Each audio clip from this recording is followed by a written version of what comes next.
Okay, this session has had a broad transformation, as you can tell.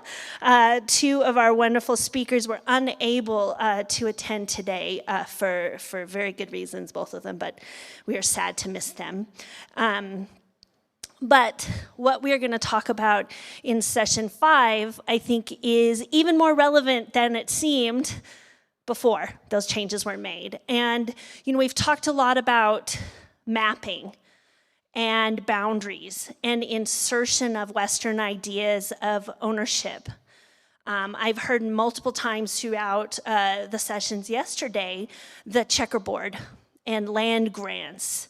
The Transcontinental Railroad was the first time this unusual granting of land was done in the alternating 1-mile sections and creating a checkerboard between government retained land and land that was given to the railroads. So today I am welcoming to the table Paul Spruhan, who is the Assistant Attorney General for the Navajo Nation Department of Justice. And also, not on the program, is Assistant Professor Andrew Curley, who's from the University of Arizona. He's a professor in the School of Geography. And we are happy to welcome both of them to talk about ways of mapping and knowing. And I think Paul's going to explain to us about the checkerboard pattern in great detail. Thank you.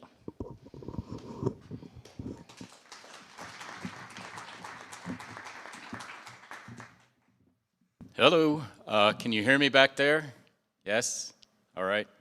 Are there any attorneys in the room this morning other than me? Oh, good. I was going to say that I'm happy to be here because you're not a bunch of attorneys, because I'm used to speaking at attorney conferences in front of attorneys, and I have to say this conference is very different, has a very different feel. For one thing, most of you are actually paying attention. Because if you go to an attorney conference of any type, mostly because they're continuing legal education, which means you have to be there, half of them are in the hallway talking to each other, engaging in client development, code for trying to get new business.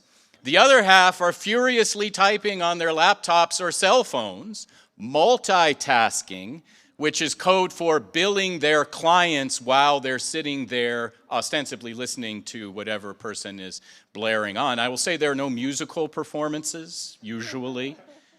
In the middle of legal talks, they're pretty dry. We're not very visual people. Most of the PowerPoints are text-based, the entire PowerPoint. Maybe there'll be one picture. I'm going to try to include a number of pictures to spice things up since it is 9 o'clock in the morning to entertain myself, if not anybody else. But these lights are very, very bright, by the way, so I can barely see you. I assume you will be paying attention. If these lights were not so bright, I could pick out those who are typing out on their laptops or cell phones. Can you see this screen? Okay, good. And it's not just a clever title. We're going to be talking about the Santa Fe Railroad and Navajo territorial integrity. Now, why would an attorney show up to something like this? Indian law, particularly of any type of law, is history-based. One might say is dragged by history, where the legal issues that are litigated even today, and I'm the head of the litigation unit for the Department of Justice, primarily are about what happened in 1830, what happened in 1850, what happened in 1867, what happened in 1905. And even today, a lot of these issues have not been resolved. As Dr. King and her students are no doubt aware, as of 2 years ago, millions of Oklahomans woke up one morning and were told they are now within Indian reservations they believed had been disestablished 100 years ago. The McGirt versus Oklahoma decision. And so one of the last things that we did at the litigation unit for the Navajo Department of Justice is file an amicus brief, which is basically a brief of a friend. Amicus is friend in Latin. And it was about Oklahoma, and it was about criminal jurisdiction, and it was about whether the state of Oklahoma had concurrent criminal jurisdiction over non-Indians who commit crimes within Indian reservations, of which there are now 5 large Indian reservations, including most of Tulsa, Oklahoma, by the way. And the entire brief was about what happened in 1867 with the Peace Commission and negotiating treaties that included bad men clauses in them that, so the Navajo Nation and the other Peace Commission tribes argued, meant the state simply had no jurisdiction over these types of crimes.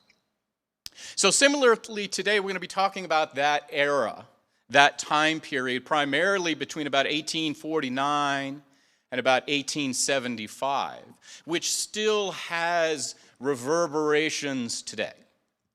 And so to start out, you may know this place, scenic Gallup, New Mexico. If you know anything about Gallup, New Mexico, you know it is a train town. It is bisected by the Burlington Northern Santa Fe Railroad.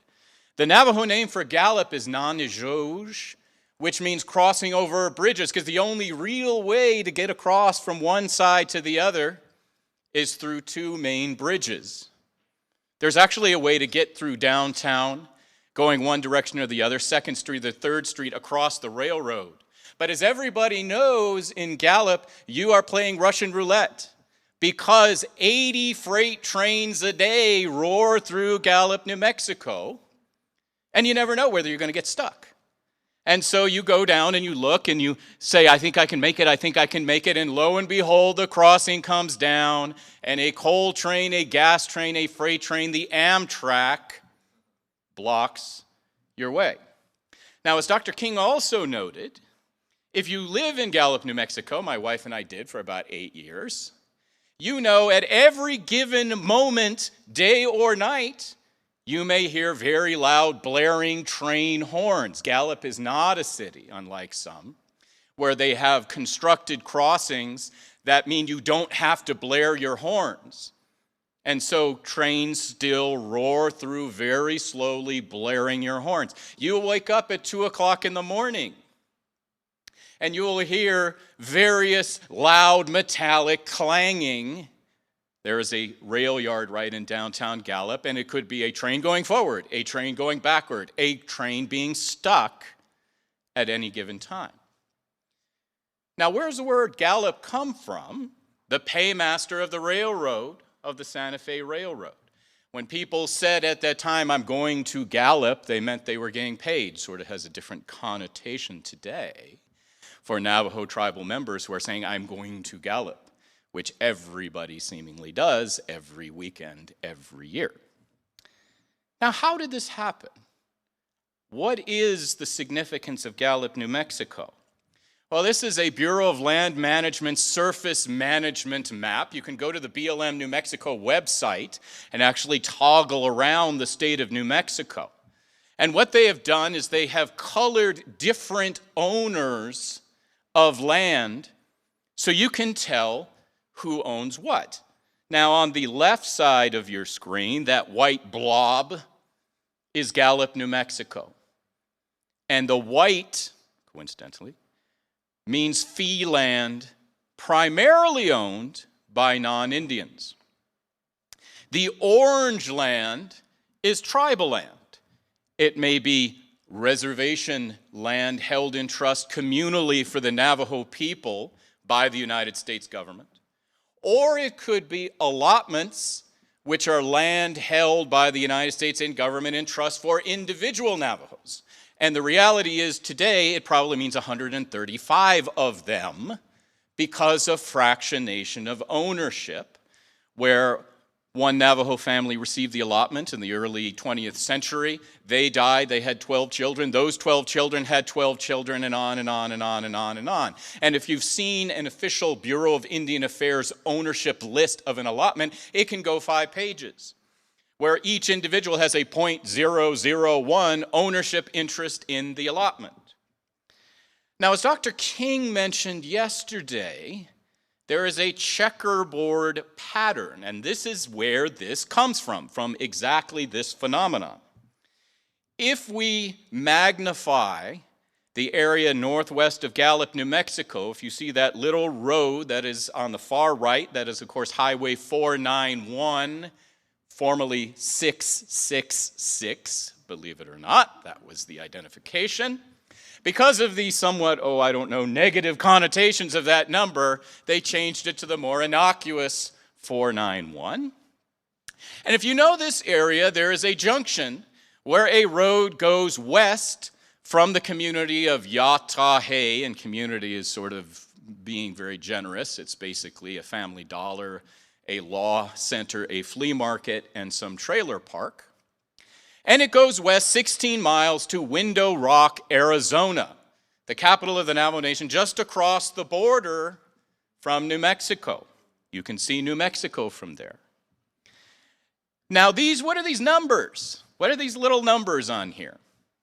These are section numbers under the Federal Survey System. And as we will see, there are 36 sections to a township numbered 1 through 36. If you look at the white squares, they are all odd numbers. You look at the orange squares, they are primarily even numbers. That is not a coincidence. Now, because of Supreme Court and 10th Circuit case law, because this is outside the boundaries of the reservation, as we will talk about, each and every one of these parcels has a different jurisdictional significance. The white parcels are in state jurisdiction. The orange parcels are in Navajo jurisdiction. So if you are driving down this road, say at 2 a.m. in the morning, between Yatahe, which is of course an anglicization of Ya'at-e, meaning hello in Navajo, you are going in and out of state and tribal jurisdiction every half mile. Now, from a practical perspective, if you are tribal or state or county or federal law enforcement, this creates a problem. Because, of course, criminals don't stop based on GPS and say, I know I am now in state or tribal jurisdiction. They may hop fences, which actually happens, from one jurisdiction to the other. So at every given night in the Gallup, New Mexico, Navajo Nation area, you have law enforcement driving around trying to figure out who's committed a crime, where it's happened, and who has the authority to deal with it because of this checkerboard pattern. Now, this is a close-up of the far northwest corner of this area. Highway 264 is that little line that goes over there. If you go to the far left, you will see section 35 split between orange and white. The white is Say Benito, New Mexico, which is another interesting combination. It sounds like a Navajo Spanish combination. Se meaning rock, bonito meaning beautiful in Spanish. That is not actually where the term comes from. It is actually Se Benito, which is an area over by the Navajo Nation Museum, where water comes off the rock, but this is the name now that this community. It is a literal border town. There is a fence where the Navajo Nation and Say Benito split. Now, it's an interesting phenomenon, and we'll talk a little bit about it later. There are more businesses in this 2-block area than almost the entire reservation. There's a Subway. There's a Blake's Lottaburger, if you like your green chili cheeseburgers. There is a Chinese fast food that used to be everything's $1.50. With inflation, they took the price off, so who knows how much it actually is. But it used to be $1.50, scoop. And there's a KFC so popular that they are building a larger KFC next to the smaller KFC as we speak in Say Benito, New Mexico. Now, 99.9% of the employees of all these establishments are Navajo. However, the tribe gets no tax revenue, cannot regulate employment or health or environmental things that go on there because it is next to the reservation, surrounded by tribal land, but a fee parcel within the checkerboard area. Now, what are we talking about here? We're talking about what we call the Eastern Navajo Agency. Some people call it the Crown Point Agency, used to be called Pueblo Bonito. indicated in red. Now, this is not a jurisdictional line under Indian law. This is a BIA administrative line for the BIA agency in Crown Point to approve leases and that kind of thing. Now notice the big white donut hole, just south of the orange line. That is Gallup, New Mexico. So even the BIA cut Gallup out from its own administrative distinction. Now this is what it looks like from the Navajo Nation's perspective. Because, of course, there are 110 chapters, political subdivisions of the Navajo Nation, some who have more autonomy than others under something called the Local Governance Act.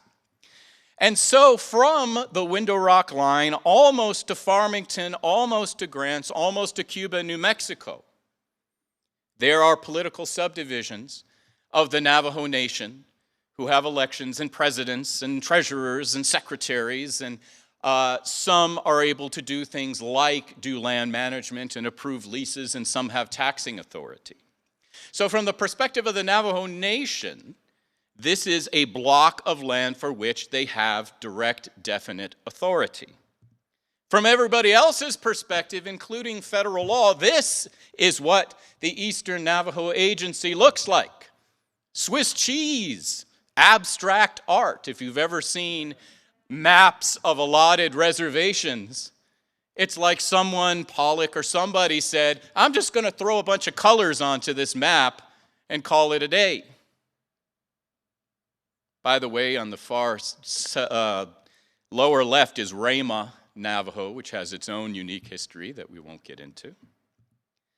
So this is a blow-up of essentially the Eastern Navajo Agency according to a BLM surface map. The purple in the middle is, of course, Chaco Canyon National Park, a place of some controversy currently, as the Secretary of Interior is proposing to withdraw oil and gas leases on federal parcels within a 10-mile buffer zone of Chaco Canyon, interspersed with allottees, some of whom derive their entire income from oil and gas leasing.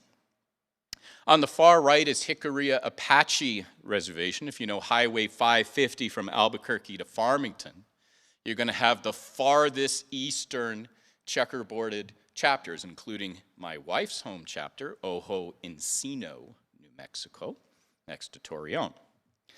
So the question is, how do we get here? How is it that this is something that actually exists? Does it make any sense? No. Is it helpful to anybody? No. And yet, this is where we are. So let's go back to 1853. Our guy up on the left, A.W. Whipple, an Army engineer. There was an appropriation by Congress to survey the West for what the best railroad routes would be. By the way, does anybody know who the guy on the bottom left is? Jefferson Davis. Perhaps you've heard of him. Became in but 8 years the president of the Confederate States of America. At the time he was Secretary of War, there's a fascinating book, I don't know if this person's even here, called West of Slavery that just came out. And it talks about Jefferson Davis, who of course is a hardcore slaveholder from Mississippi, and his desire to create a railroad that would go from the South to the Pacific Ocean to transport all sorts of products from the South. Now, of course, his favorite one was the farthest south, the Gadsden Purchase. Perhaps you've heard of it because of the railroad and being a nice area. But the one we're concerned about is at the 35th parallel, so the one that became the actual route between Albuquerque and Los Angeles. And Whipple went out and he did a survey. Now, here's a map. It's sort of hard to read, but this is the survey between Albuquerque and I think at least to the Colorado River, if not Los Angeles. Now, this is sort of an overview. This is what he did. Now, to close up, you can see, here's the name. It's actually to the Pacific Ocean, from the Rio Grande, where Albuquerque is, to the Pacific Ocean. So here's the area around Gallup, New Mexico. Gallup is not on there. Why? It did not exist in 1853. In fact, there was practically nothing. west of a Spanish frontier community called Cibolleta near Laguna Pueblo. Why? Because it was not safe to live there. Why? Because the Navajo people controlled that land. Now, you can't really see in detail, but you'll see several prominent landmarks that everybody knows. Church Rock, Pyramid Rock. It's actually a very nice trail all the way to the top of Pyramid Rock outside of Gallup, New Mexico, in the chapter of Church Rock for the Navajo Nation. But then there's one settlement-ish thing that is identified and labeled on here. It is on the far left, a place called Fort Defiance. Perhaps you've heard of it. But we have to go back a little bit to when the United States came to New Mexico in the Mexican-American War. 1846, General Kearny on his way to California. Everybody's on their way to California when they passed through New Mexico, seemingly. And he showed up on the plaza of Santa Fe and made a proclamation. We are here. The United States is here. We're in charge now. But don't worry. We got your back. I'm paraphrasing. We got your back. We'll protect you from those wild, savage tribes that have accosted you for 100 years. Let's call them, I don't know, the Navajo. So the United States, when they first came to New Mexico, had already taken sides in a battle between two populations and others that had been going on since 1598. Because, of course, New Mexico is layer upon layer of colonial control. The Spanish in 1598, Mexico in 1821, getting independence from Spain, and then the United States. You will talk to people, both Navajo and Pueblo, who said, we were here before the Spanish, we were here before the Mexicans, we were here before the Americans, and we will be here after all of them. Now, who's this guy? This is Narbona, one of the most famous Navajo leaders in history. Supposedly 6'4", very impressive gentleman. Killed summarily by the Americans in 1849 after an alleged dispute over a horse. That was the introduction of the Navajo people to the United States. If you know anything about the area, this is Narbona Pass, formerly Washington Pass. There's a race, a running race that is run every year, though it hasn't been obviously for the last couple of years because of the pandemic, called the Narbona Classic. There's actually, that picture is actually painted on the side of a storage garage for some reason right there at Narbona Pass. This is at the crest of the Chusca Mountains between Crystal, New Mexico and Sheep Springs, New Mexico. Despite Narbona's assassination, I'm going to call it that, the first of two ratified, underline, treaties was negotiated at Canyon du Chelly. You may have heard of it. 1849, ratified by Congress in 1850, approved by two, mind you, Navajo Natani or leaders. Whether it is binding on anybody else was not of a concern of the United States. Very important, you could tell what was going on at the time and what the concerns were of the United States. Because this is what they had the Navajos do. They acknowledge that they are under the exclusive jurisdiction of the United States pursuant to what? The Treaty of Guadalupe Hidalgo, signed between Mexico and the United States, wherein New Mexico ceded, surrendered land that became New Mexico, Arizona, Nevada, Utah, Colorado, California. Navajos are to return all so-called American and Mexican captives. Fascinating book by James Brooke called Captives and Cousins, talking about the intermixture of populations based upon slavery, captivity, raiding, etc. If you know anything about Navajo, there is a clan called Nakai Dene'a, which some people identified as the so-called Mexican clan. And it allegedly derives from, and it would have been a female captive, because clanship is through the mother. And that was an adopted clan that is now an accepted part of Navajo clan society. U.S. is supposed to arrest and try any person who murders, robs, or maltreats Navajos. Number 4, this one's interesting, which is why I put in bold, it's not just coincidence. Authorizes the U.S. to build military posts. Oh, like this one. This is Fort Defiance, painted by someone who was contracted by the U.S. government. Allegedly, this painting is still hanging in the U.S. Senate building. And this is what Fort Defiance looked like in 1851, when the United States just showed up, dropped their stuff, and said, we're here. Why defiance? Why that term?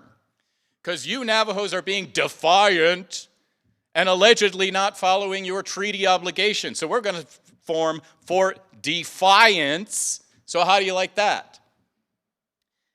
Now, this area is so interesting and beautiful from a scenic point of view that even though Fort Defiance existed really for only 10 years, there are a number of paintings and drawings by U.S. Army personnel. And if you know anything, this is still, of course, what it looks like, minus the little fort buildings. IHS housing is now sitting right on top of the old fort. But this is a break in what they call the Defiance Plateau, which is essentially a wall of rock that goes for 30 miles. But there is a crack in the rock called Canyon Bonito, or Canyoncito Bonito. There again, that Spanish background, where you can actually drive through into so-called Blue Canyon, and the road goes up to Sawmill. This was the shortcut of the U.S. Army to Canyon de Chelly, because they didn't have to climb over the mountain. This is, of course, the same mountain where Highway 264 goes from Window Rock to St. Michael's over to the other side to Ganado, Arizona. And so what was so provocative, other than just showing up, though I suppose they could say, it says right here in the treaty that we can build the fort, so yeah, we're right here. But this is still an area, very lush comparatively. There's water that goes through the canyon that forms into pools down below in a trench. There's grass. It is an ideal place for livestock grazing. And of course, the Navajos had adopted sheep and horses and cows, and wealth was defined by the amount of livestock one had. And therefore, the United States said, no more livestock for you. We need it for our own, so go away. And essentially chased off the Navajos who had been used to grazing in this area, a place called Sehotsoy, which means meadows between the rocks. They were so mad about this that eventually they said, you know what, you got to go. April 30th, 1860, 1 year before a certain rather important conflict, the Navajos attacked Fort Defiance, almost chased them off. Because of superior firepower, the Army was able to fight off the Navajos. This guy didn't have as good of an outcome. This is a Army private, Sylvanus Johnson. And if you look at carefully, it says, killed by the Navajo Indians, April 1860. This was in the Fort Defiance Cemetery up until it would appear about the 1960s. If you try to find it now, it's basically a pile of rubble between the IHS road and the BIA warehouse, which is perhaps appropriate given what would happen later in Fort Defiance. Now, who are these guys? Our friends, the Texans. The Civil War breaks out. Jefferson Davis is no longer Secretary of War, he's the President of the Confederacy. And they decide to invade New Mexico from El Paso. Why do we care? They abandoned Fort Defiance because now they had to fight an invasion by the Confederacy. And the Texans roared up the Rio Grande. Valverde took over Albuquerque, flew the Confederate flag over Santa Fe. But then they ended up in Glorieta Pass, and their entire supply train was destroyed. So the Texans wandered through the snow and sand, shoeless, back to El Paso, never to return again. However, this created an alarm in the West. And so the United States decided they needed a bunch of volunteers from California to cross the desert to fight the Confederate invasion. This guy on the left, our good friend, Mr. James Carleton. Who's the guy on the right? Kit Carson, perhaps you've heard of him. James Carleton showed up after the Confederates left New Mexico with a bunch of guys ready to fight. And he said, well, you know what? Why don't you go fight the Apaches and the Navajos? We're going to end this forever. It's been going on for so long. We need to put a stop to it. We got all these guys. Let's go do it. So first they went after Mescalero. Then they went after the Navajos. Now, Kit Carson fought in these battles in the Civil War for the Union and thought he was going to retire back to Taos with his Mexican wife and live out his years in retirement. And Carleton said, I don't think so. You are going to lead the attack on the Navajos. And so he did. And if you know anything about their tactics, scorched earth, poisoning wells, cutting down peach trees, invading the fortress of the Navajos, Canyon de Chelly, which until that time had never been breached, and rounded up Navajos. And because of no food and the winter and the cold, Navajos ended up surrendering and assembled at the newly reconstituted Fort Canby, formerly Fort Defiance. So that was the beginning of the long walk.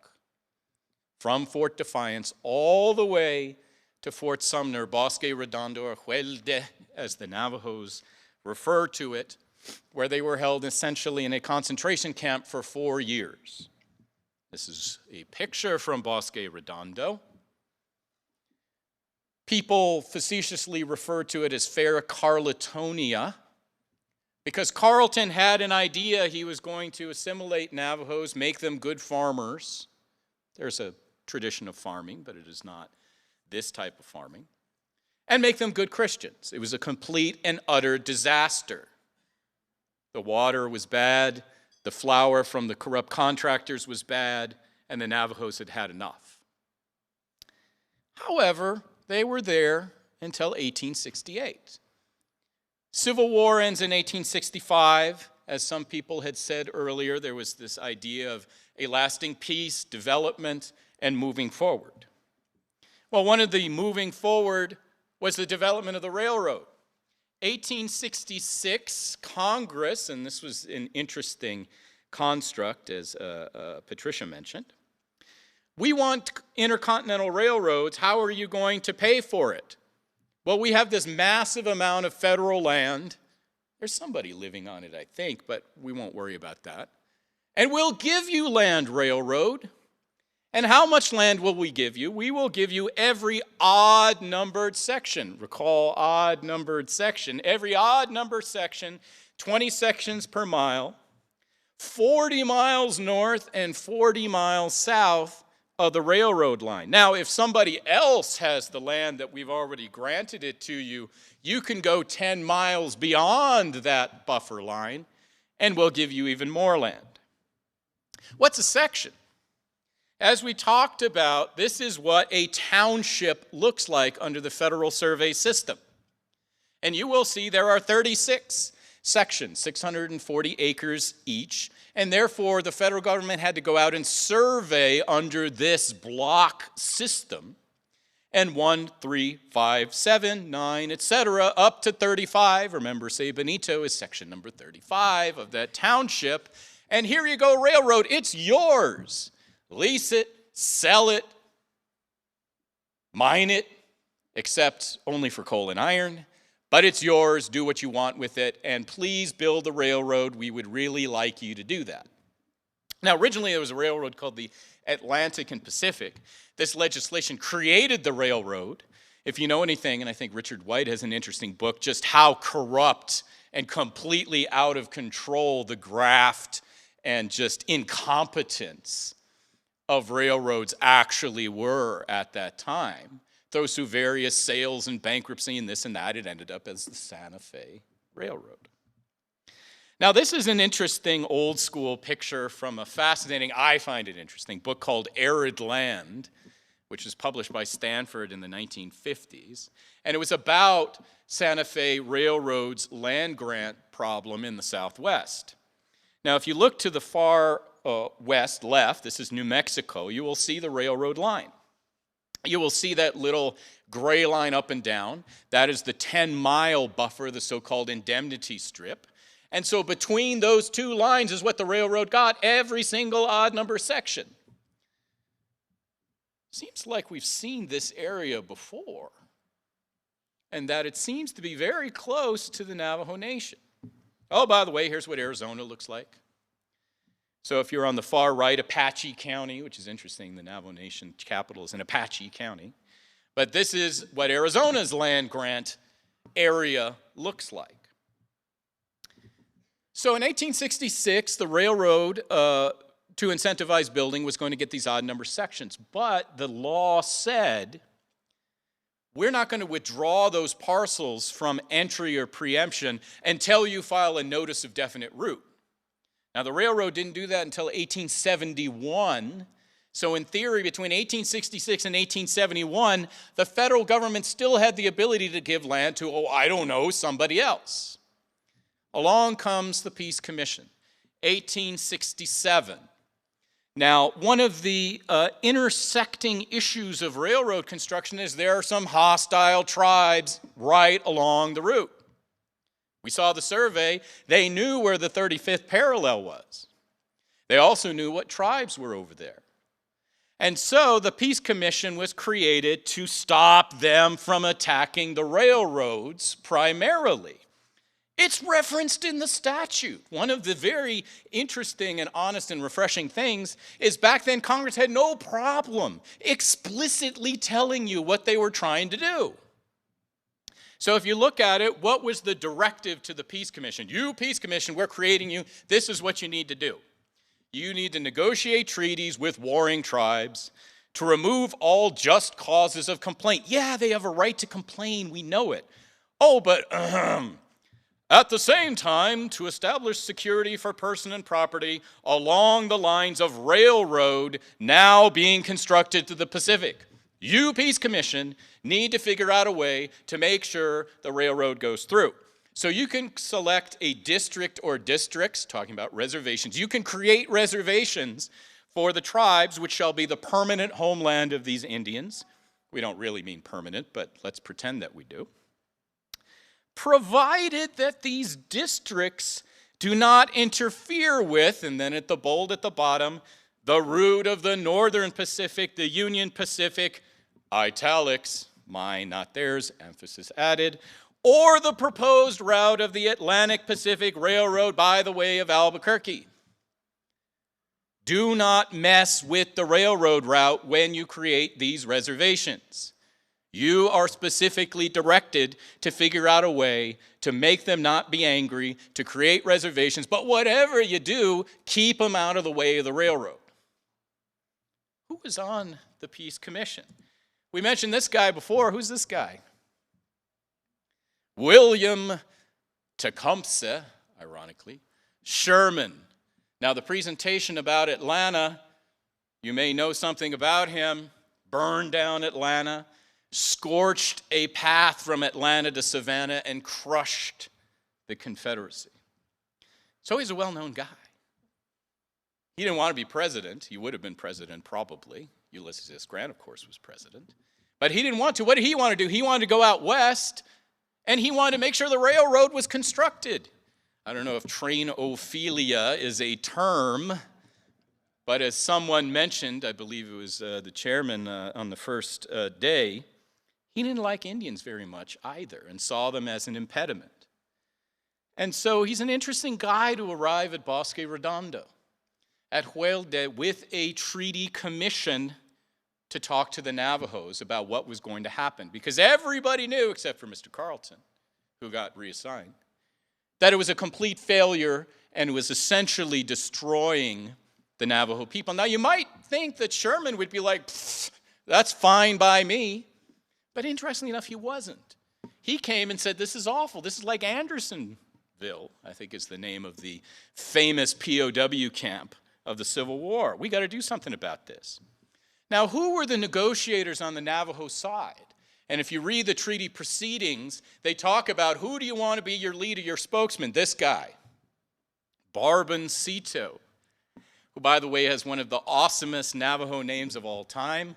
Hastindara, which means Mr. Mustache. Literally, he's rocking that mustache you can see right there. Very fashionable guy. Medicine man, warrior. He was one of the people who attacked Fort Defiance in 1860 with this guy, Manuelito Hastin Chelhajene, son-in-law of Narbona, by the way. You think he might have some grudges against the United States. One guy who was a fugitive for several years, the one guy the United States Army wanted to get. And with the help of the Utes, they got him. And he ended up finally surrendering eventually and getting shipped off to Bosque Redondo. Now, one of the things I want to emphasize, not all Navajos were captured. There's a lot of oral narrative of people, particularly in Utah. Ka'ayeli, who is Manuelito's brother, who hid in Bears Ears. You may have heard of it. The Grand Canyon, Chusca Mountains, and elsewhere. But the bulk of the tribe and the ones who negotiated the treaty were, of course, the ones at Bosque Redondo. And this guy, Ganado Mucho, he's rocking that hat. Ganado, Arizona is named after him. Literally, I have a lot of cattle. Ganado Mucho. And those were the main leaders who negotiated the treaty. Now, there was a question yesterday of the individual who gave the presentation on Shoshone Bannock about Fort Hall, about oral history. And she's exactly right. When you read the proceedings, it is the official proceeding of men talking to men. And there are gaps in the time, in between meetings, the day between meetings.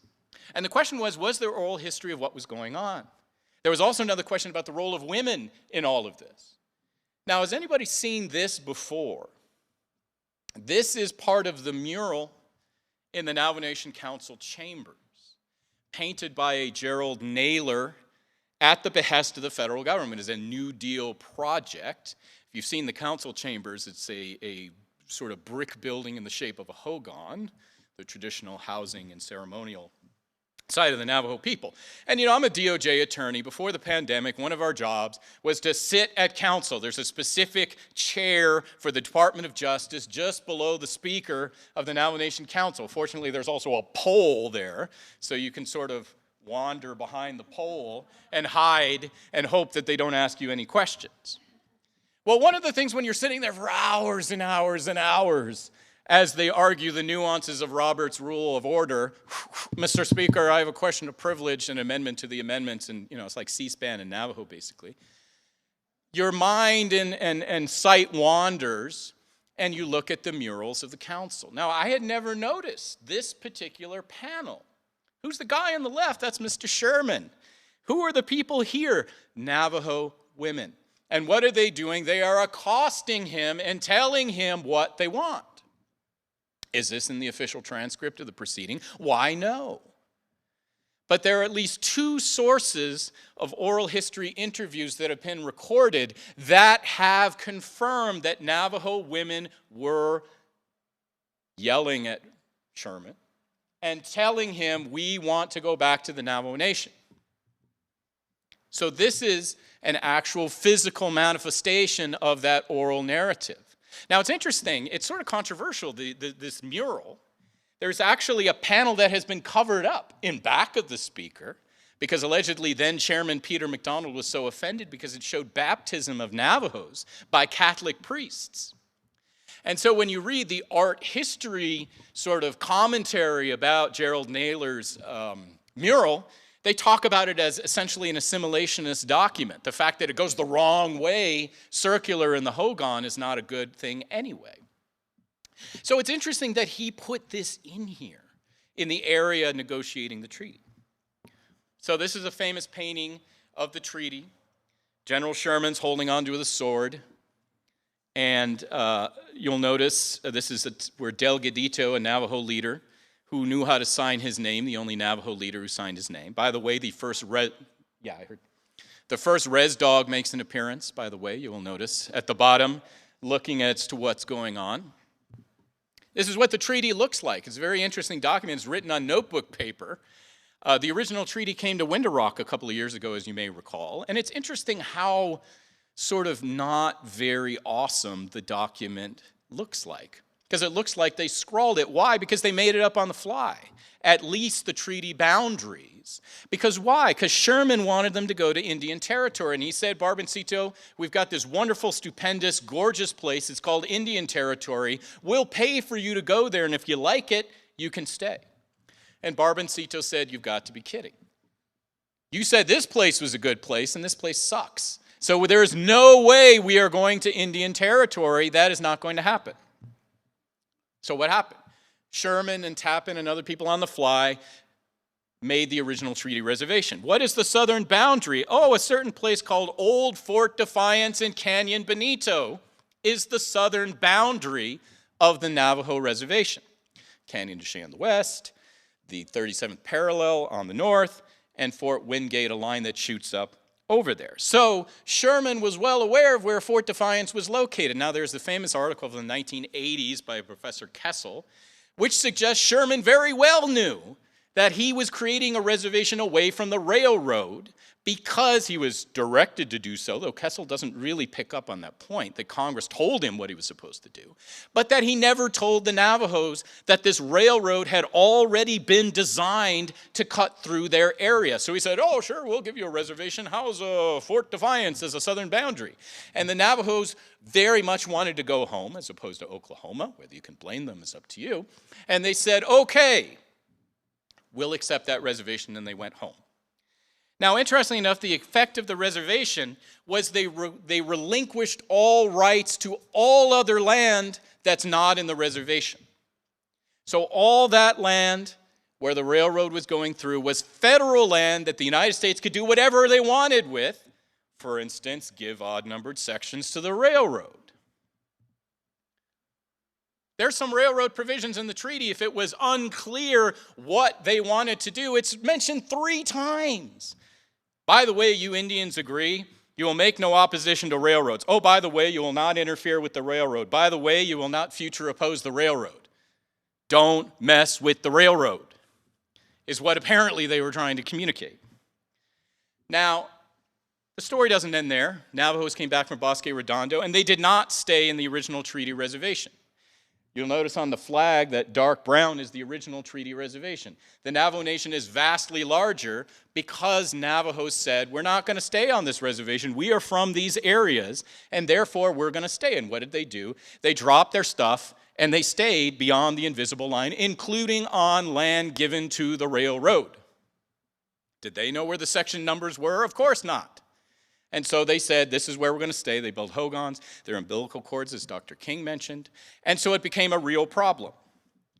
You will notice that this is another version of the expansion of the Navajo reservation. But look at over on the east side, J and K. What is that? Well, the railroad owned the odd number sections. Navajos were living all over the place. So the federal government said, you know what we're going to do? We're going to allot the Navajos onto even-numbered sections. Railroad's the odd. Here's the even, and we're going to withdraw and create these temporary reservations. We're going to allot the Navajos, and therefore, that'll solve the problem for everybody, supposedly. So what happened? They did that. The railroad exchanged some land, but then they sold land to other people. Does anybody know what this fine establishment is? Sagebrush Bar. The infamous Sagebrush Bar between Yatahey and Window Rock, Arizona, the closest place you can legally buy alcohol to the Navajo Nation. It is on a fee parcel in an odd-numbered section between the road, obviously purchased from the railroad. Now, what is another example of a fee parcel? This place, the Church of the Blessed Sacrament in Fort Defiance, Arizona. We said Canyon Benito is the southern boundary. This is right up against the boundary. Before the reservation was expanded, the Catholic Church bought it from the railroad, and so it is a fee parcel. This is what Fort Defiance looks like. Those 2 slashes are fee parcels in the middle of Fort Defiance, and people don't know that they're actually in fee. There's actually a gorgeous trail on that parcel going straight up the mountain on the south side of the canyon. By the way, and I don't think she's here, there is a cross at the end of the trail that the Catholic Church put right on the edge of the mountain, cemented in place. It is a giant metallic cross, but it is on their land in fee. By the way, the other parcel is the Episcopal Church. You know that, behind the post office. So the legacy of all of this is the checkerboard pattern that has never been resolved. But another legacy of the railroad, and if you see I-40, the big yellow blob is the Navajo Nation, a ring of border towns. A ring of towns whose ultimate existence derives from the railroad, just off the Navajo Nation, run under state law. And if you look at all of the towns, Grants, Theroux, Gallup, Sanders, Holbrook, Joseph City, Winslow, Flagstaff, all along the railroad route. Alcohol is legal. There's most of your services, movie theaters, laundries, etc. And so people go off the reservation to these border towns every day, and there's been a wrought history of civil rights violations. The Human Rights Commission of the Navajo Nation was created to deal with these border town issues. And the reason why they exist so close to the Navajo Nation is because they ultimately derive their title from the railroad. Thank you.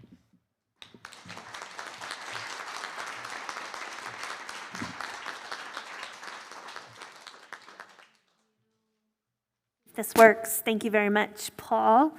Andrew, I wanted to invite you. Did you want to make formal comments, or do you want to speak from there? I can make some formal comments, just a couple, and I'm going to ask a couple questions. So. All right, wonderful. Thank you.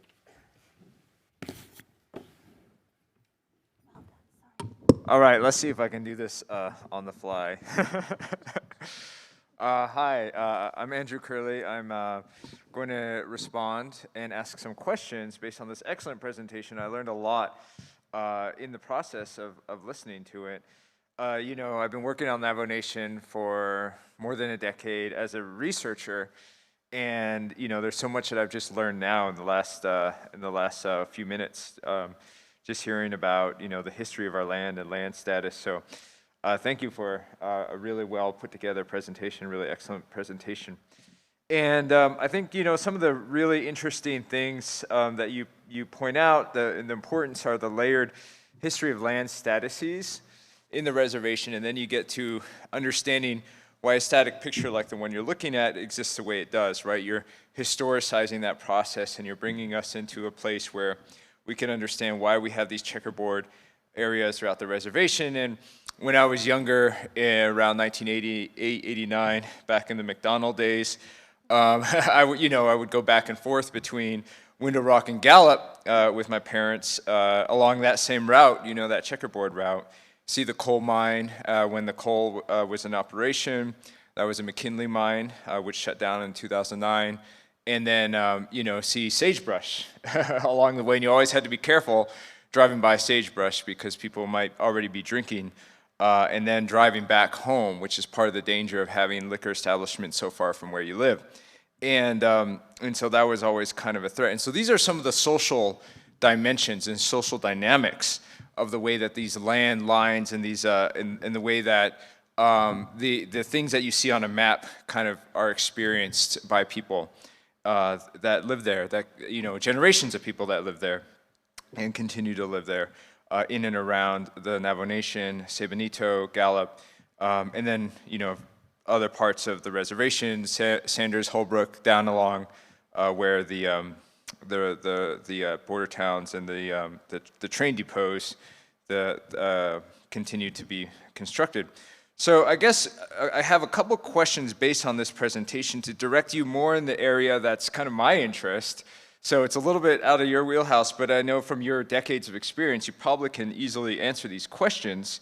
And it's to think about the social impact of these things and to think about what are the kind of identities that are built around allotments. We have in the eastern end of the reservation, we have the Allottees Association, and they kind of mobilize their own political identity and sense of politics about what kind of development, what kind of jurisdiction they have as allottees and what they want to pursue, infamously in the case of uranium development in that part of the reservation. And I've actually had the pleasure of seeing you present on uranium and the impacts of rail on environmental jurisdiction too, something that you do know a lot about. So that would be the second question I have is what are some of the environmental jurisdictional impacts from the allotment, and especially around the Church Rock area, concerning the Church Rock spill in 1979, and the continued effort by companies like based in Texas that want to build out new types of uranium mining in that area on a private land that is part of the legacies of this checkerboard process. So even though it's granted to the rail, eventually some of that land goes into other hands in energy development hands. And so, yeah, I would like to have you talk a little bit through that, through the energy and environmental regulation and also the identities that are built around the allotment. And then finally, how does this impact the status of roads and road maintenance and jurisdiction through and around allotments between like Navajo Department of Transportation, county governments, and also the BIA, who has maintenance over certain kinds of roads, and how does that impact the lives of people living in and around these communities that are heavily allotted. So I'll stop there and hear your response.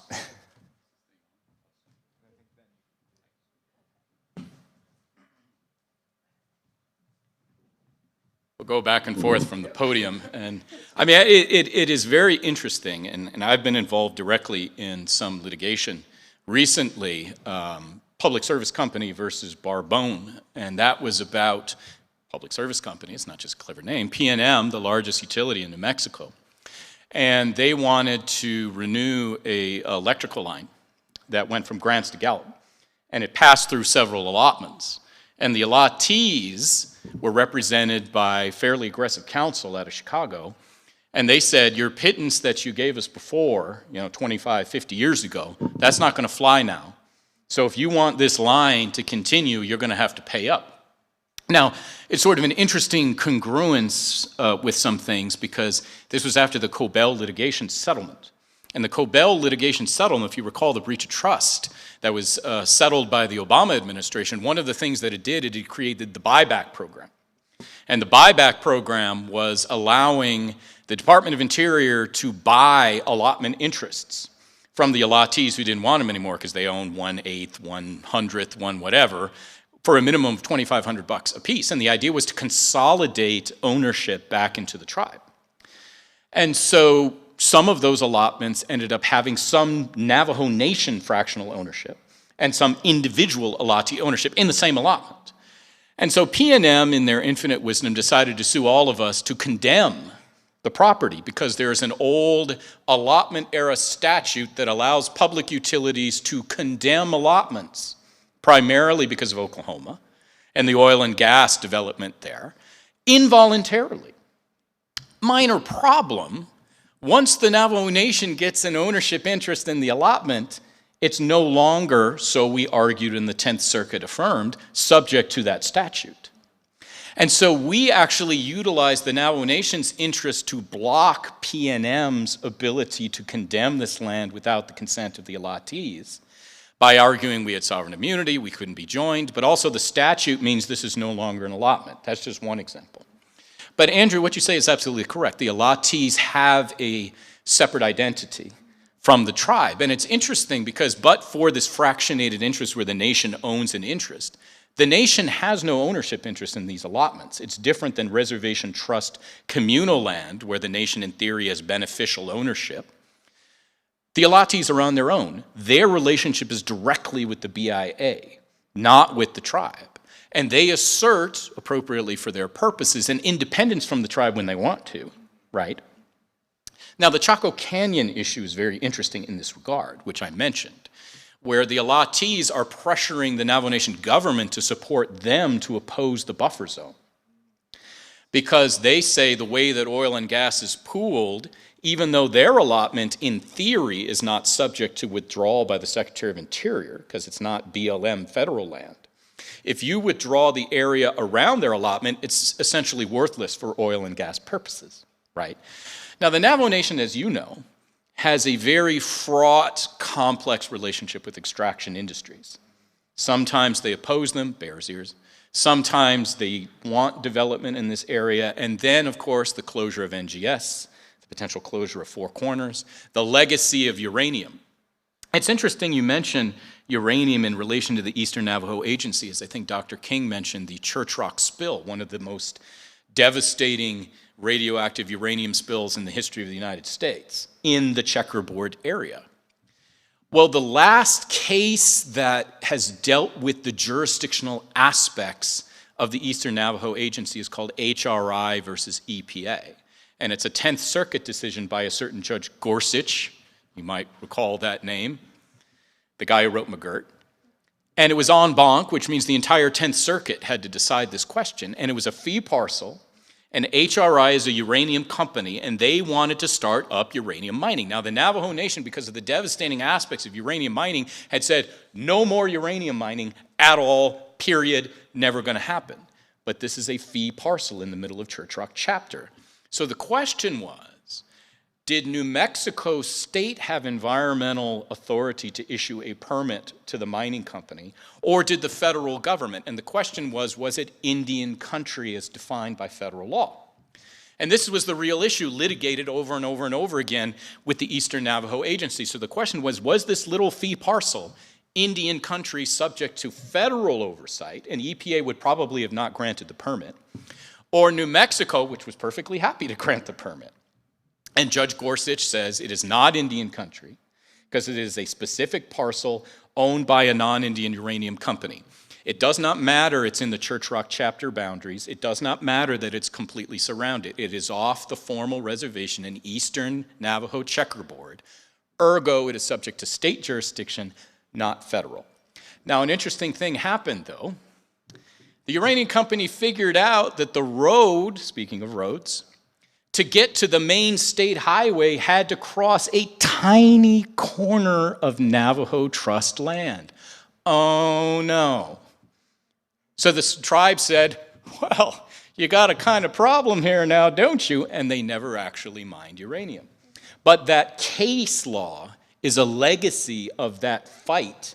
And so it's beyond the issue at hand. And it means every single parcel has to be analyzed individually in Eastern. And you apply the test and you decide whether it's Indian country or not. So even though the uranium issue was resolved for the benefit of the tribe, that case's legacy is every single parcel has to be analyzed on its own. And sorry, roads, it just depends who built the road and who maintained it. But for NTUA and other purposes, trying to get a power line or a water line that has to cross all these different parcels, which could be a state parcel, a federal parcel, a Navajo parcel, or whatever, makes it very difficult, which is why Eastern Navajo is one of the least developed areas in the entire Navajo Nation, because it is practically impossible, because of the land ownership checkerboard status, to easily build a road or easily build a gas line if that's what you want to do, right?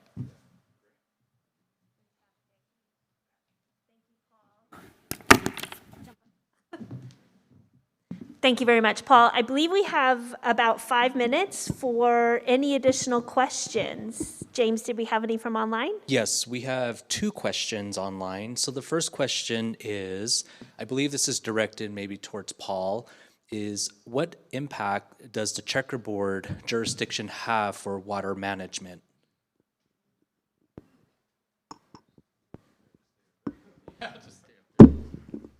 Go back and forth here. It's interesting. That's a question for my wife, not for me. If you know my wife, Bitta Becker, she was the division director of the Navajo Division of Natural Resources. She also was in the water rights unit of the Navajo Department of Justice. But I will say, interestingly enough, the Navajo Gallup Water Supply Project settlement, of course, is building a pipeline from the San Juan River through Navajo Nation and then to Gallup. The water treatment plant is located off of the Navajo Nation.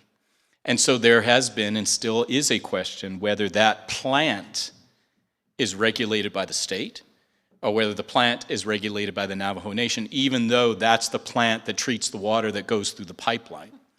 So every type of management, every type of regulation, this checkerboard affects. So there have been various attempts over the years. There's something called the Eastern Navajo Land Commission, whose job is to try to consolidate all of this. In theory, Navajo could buy all of Gallup if it wanted to. and just, say, no more blob, we now own all of you. I'd happily sell the house we own in Gallup, which, by the way, the deed says Atchison and Topeka Santa Fe Railroad, so clearly our house in Gallup derives from the railroad. But so whether it's water management or otherwise, all of this is affected. And all of this is a total mess and keeps us lawyers in business, I suppose, but it's complicated. Thank you, Paul. There is another question for you. This one is maybe a bit complex, but there are no complex questions. Has the court ruling in Oklahoma regarding tribal jurisdiction caused the Navajo to reevaluate their legal power in regards to increasing it? Or has there already been efforts to gain jurisdiction areas outside current holdings? Yeah. Intriguing question. It's interesting because there was a McGirt-like case about these two temporary reservations that I mentioned, the J and K on the map. And what happened, according to the 10th Circuit that ruled on this issue, they created these reservations and withdrew the land to allow the BIA to go in there and allot people, right, on the even number of parcels. And then once they were done, they just withdrew the entire reservations again. Well, the Navajo Nation argued those reservations were never actually disestablished. Now, this was back pre-McGirt. And pre-McGirt, they used all sorts of factors to decide the question, including the demographics of the area, the expectations of the non-Indians. But Gorsuch said in McGirt, no, it's just about congressional intent, and that's it. We don't care about any of this other stuff. It's whatever Congress intended. And to overcome a treaty right, it's going to have an awful lot of specific language, and that's why Oklahoma failed, and that's why those reservations were resurrected, causing widespread panic, including the governor of Oklahoma. So one of the questions that we have been looking at, without conclusion, is those old cases that applied those previous rules that now Gorsuch and the majority of the court has said, those aren't real factors. Can we go back and look in reopening those cases to say, you improperly used demographic profile, you improperly used the expectations of non-Indians, and therefore really it's only about the intent of these are executive orders, is what they were. And so we are looking into that, and that is a possibility in the future that we can use, and other tribes are doing this too. Sisseton Wahpeton, Lake Traverse Reservation, was declared entirely disestablished. So it's a complete checkerboard. It's like the Eastern Navajo Agency, but their entire reservation because there were no boundaries. And they're looking into this to see if the case that established that improperly utilized those other factors that now the Supreme Court, surprisingly, has said are irrelevant, and we just go to the heightened intent necessary for Congress to have done so. Thank you. Paul, for this great talk, and Andrew Curley for his comments and points. It clearly relates, to his research as well in coal and extraction. So I'm glad he made that connection, right? But I really appreciated as well that you brought in this fuller context of, it fills in a lot of lived experiences that I think of. Again, similar to what I was saying yesterday of why are we swimming in the environments or the situations that we're in right now and drawing those connections and what it does for people.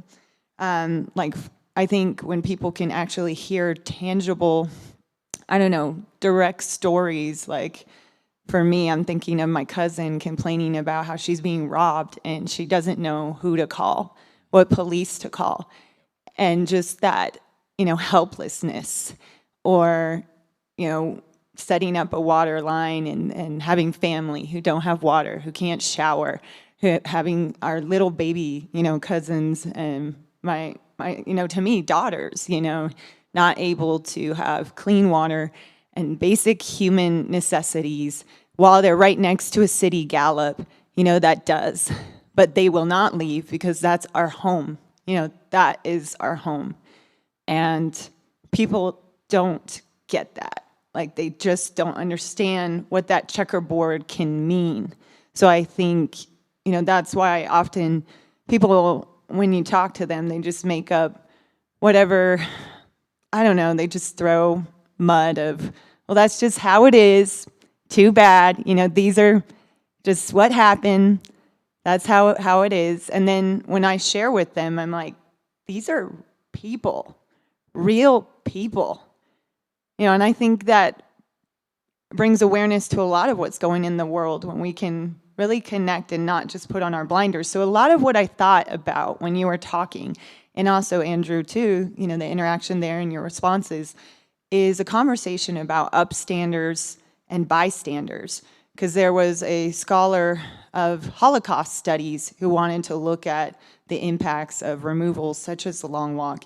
And he wanted to know what the impact was of bystanders, because people often see it as, oh, here's the big railroads, here's the big US military, and natives, but they're not taking into account how even anyone, is being possibly complicit or fueling this. So I'm interested, especially with everything here, and I think there's a lot for people to process. Like, what does it mean when you keep saying allottees? And especially in Native history, people bringing up McGirt and these connections with Indian territory and Allotment Act back in the late 19th century and into the early 20th century. People are like, do Navajo have something like Dawes Act? And then you're bringing that all in right now with the railroad. And are you talking about Dene, who are allottees? When you're using those terms, I think it can really be a bit confusing for people with those dynamics. But with all this that they're digesting, or, for some people this is the first time, I would really love to hear you talk about, do you think about this in terms of upstanders and bystanders, especially right now, and who you're talking to, whoever's listening, it could be anybody, right, in the public.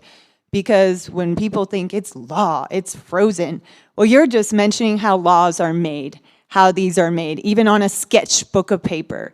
I think there is a need for change because of the violence, all these different impacts of checkerboard. Though people they survive. They learn to not only survive, but navigate the best they can, as you're getting at too. But that's something I wanted to ask you. Sure, yeah. And I don't know, Andrew, you have any thoughts on that? Yeah, I can. Oh, wow, this is great. Yeah, that's a really good question. Thank you, Dr. King. I think that it's really, there's not a real good answer, but it's like to think about the particular and unique history of the Dene people and the Dene Nation, and exactly what you said about the confusion sometimes between what allotment is and the history of that allotment. Like, is it the General Allotment Act that created all these parcels?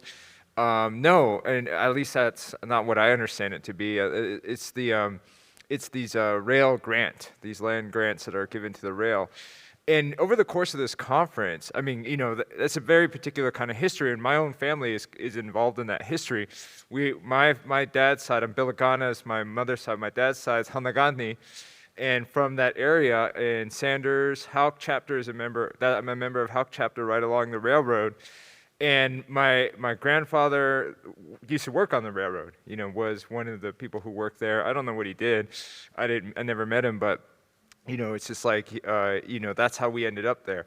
And so there's like a lot of people who live there have that kind of history, living on the railroad, working on the railroad, and then also like getting allotments through that process, and also suffering from that process, right? Something we didn't talk about is the history of liquor and liquor stores in that area.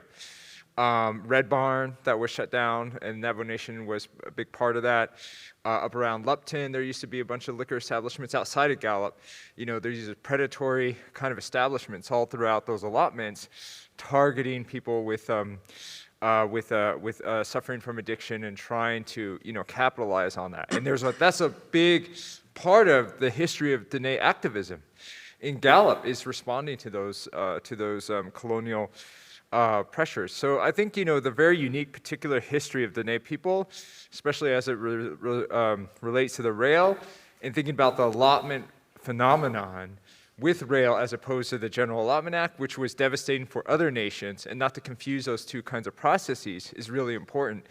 And it really kind of shows the kinds of pressures, the unique kinds of pressures exercised against the Dene, the Zuni, and the other nations along that corridor. Another interesting thing about that mapping is all of this stuff was done back east, right? And they were just conceptualizing everything from afar, like the Hopi reservation, and also the boundary between Arizona and Utah.